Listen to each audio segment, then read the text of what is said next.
expressed on the following program are those of the host and not necessarily those of staff, management, or ownership. Phoenix, Brother Mike back on the radio. Arizona, here we go. Welcome to HardcoreChristianity.com, Arizona's only non-politically correct radio program. Thank you for tuning in. Today's Bible study, Islamophobia 2, today on Hardcore. Would you call somebody and tell them radio programs on? Man, this is something you have got to hear this program. If you heard the one yesterday, your mind's blown. This one's worse. Today on Hardcore, Islamophobia 2. Say, go to the website, hardcorechristianity.com. All of our services are there, as you know. Wednesday, Thursday, and Friday, teaching, healing, and deliverance every single week, including holidays. The Holy Ghost works on holidays. When you go to the website, you can join us on our teaching channel, which is on YouTube. You can join us on our Facebook page. You can sign up for a free seminar. You can send us a donation. Just hit the PayPal button. 13 years I've been on the radio here in Maricopa County. Never been late on a payment, not one time. And that thanks goes to you and the faithfulness of the Lord. Thank you for all your kind donations. I'm a professional counselor. This is my 35th year, as being a counselor here in Maricopa County. The House of Healing is on 11th Street, just south of Indian School Road and west of the 51 freeway in the heart of Maricopa County, Arizona. You can catch all the radio programs 24/7, 365 on soundcloud.com/hardcore-christianity. If you've been listening to the radio program for any length of time now, you know there's another crash coming. The whole planet is so massively in debt, it's incredible. Your house is going to tank again. If you want to sell your home before it does tank like it did in 2008, go to page 1 of the website, hit the West USA Realty button, and you can save money with discounted commissions and fees. Thank you for your support. Islamophobia 2, today's Bible study. Check it out, Arizona. The United States is going to change rapidly from this point on. The Muslims are here. They're coming in greater numbers, and there's nothing can be done to stop them. Islam is a dominant, competitive religion, and it dominates and overruns everywhere it's let in. Muslims, as you found out on yesterday's program, the religion is inherently violent, and Muslims dislike other Muslims more than they do anybody else.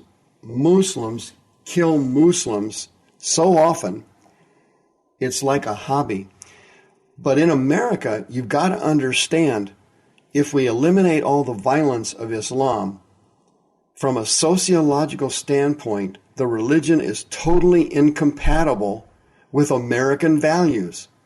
You cannot assimilate Islam and the values of the United States of America. Here's why. In America, you have separation of church and state. In the last 10 years, there's been a vicious separation of Christianity, church and state. The new norm now is Antichrist. Everybody wants Christianity taken out of everything, and no one gives it a second thought when Christianity is rejected, renounced, or trashed. You do that to Muhammad or Allah or Islam here in America, and oh my God, everybody pitches a fit. But what people don't understand is that sociologically,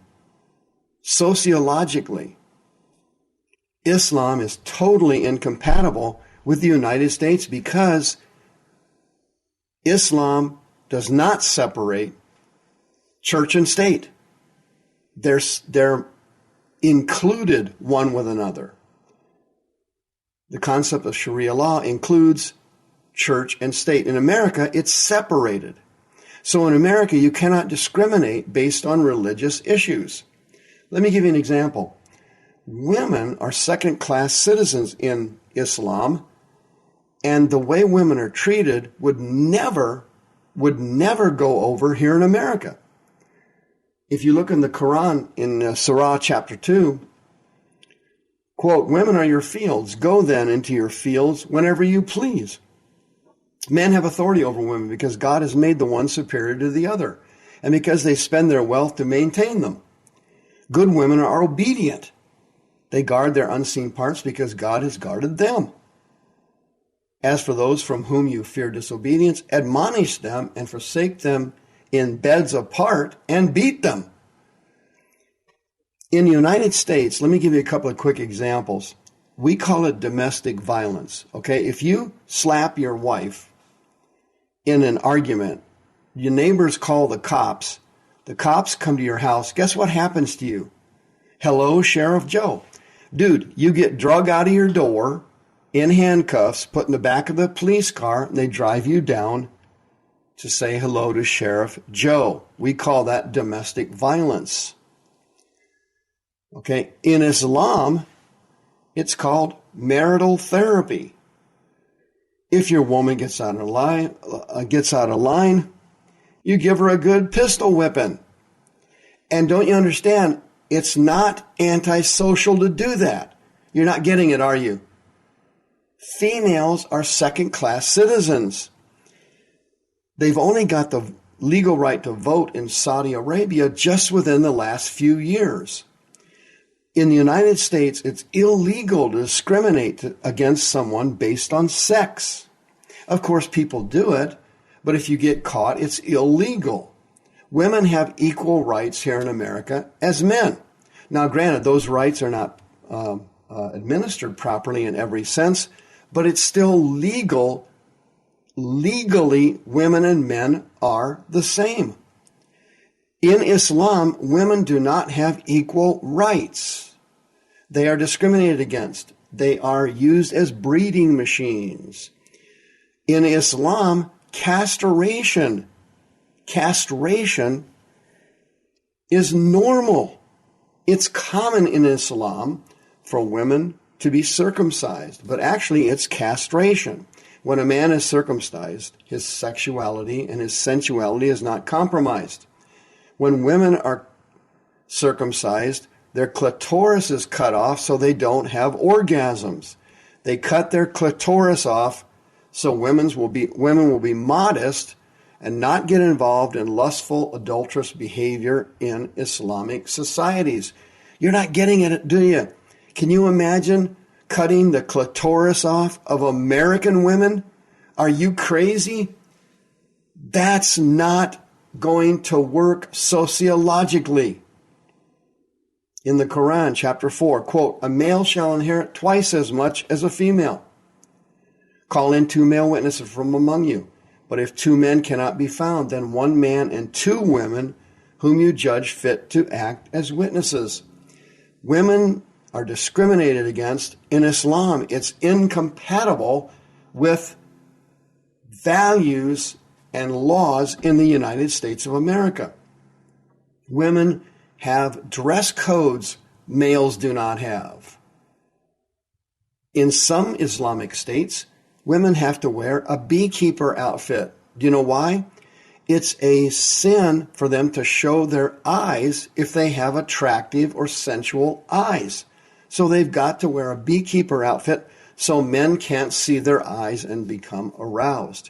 In other Muslim countries, many of the Shia sectors, women do not have to wear a beekeeper outfit. They have to wear cloaks and hoods and scarves, but they are allowed to show their face. You don't understand. In America, discriminating against women because of their clothing will never fly here. In addition, there are dozens of other things in Islam that women are discriminated against. Did you know they have religious police that patrol the cities in Islamic states, checking to see how women are dressed, and if they're not dressed appropriately, they beat them in public. Public beatings. Did you know that women who commit adultery or are even accused of adultery can be stoned. Here in America, women are encouraged to commit adultery. Working a pole here in America is considered exercise. Americans have equal rights with everybody else here in America. It is totally incompatible with Islam.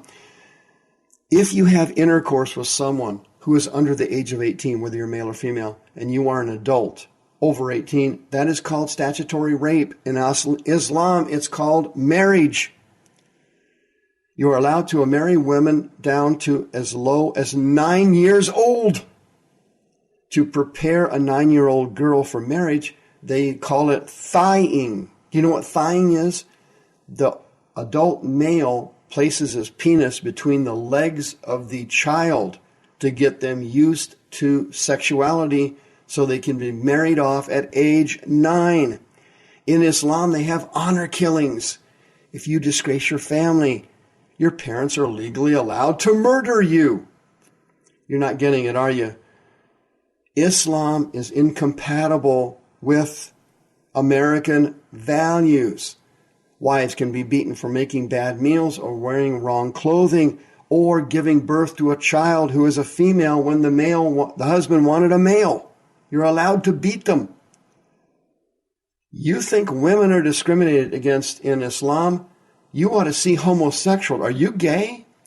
Are you kidding me? Gays have equal rights here in America. You cannot discriminate against gays. You cannot discriminate against homosexuals here. In fact, they're allowed to marry here.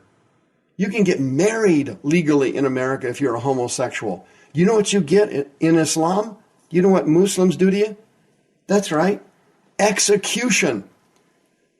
Homosexuals are executed under Islam. They get married here. They have parades here. In San Francisco, the Folsom Street Fair every September is the biggest celebration for homosexuals in the entire world. They have parades of naked homosexuals walking down the streets of downtown San Francisco. At the Folsom Street Fair, you're allowed to have intercourse, anal intercourse, oral sex in public. They have public displays of sadomasochistic behavior. Listen, if you are a woman and you are gay, if you are gay or you are a woman, a lesbian, I don't know, whatever you are, let me tell you something. You better develop some Islamophobia because those two groups are in big trouble. Listen, the Muslims are here and the United States is never going to be the same. And we will look back on these last 10 years, these last 20 years, with incredible regret because Islam is incompatible with American values.